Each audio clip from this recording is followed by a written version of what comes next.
O yan mga lods, mag-spray na naman tayo dito sa pinya para maano tong mga damo nya, mamatay na para abonuhan natin.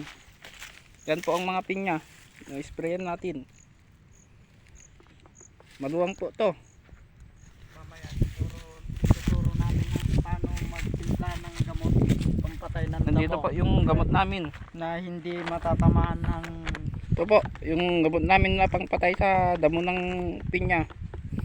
Tsaka may abono pa po to. Yan. Urea po yo. Ito, ano, mix niya.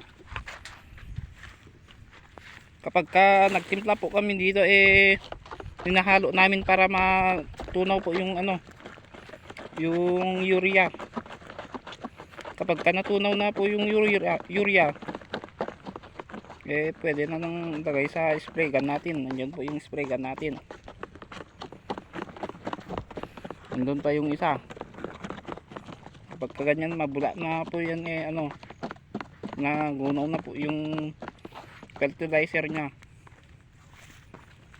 Kaya ilalagay na po natin dito sa spray gun. Hanggang dito na lang po tayo.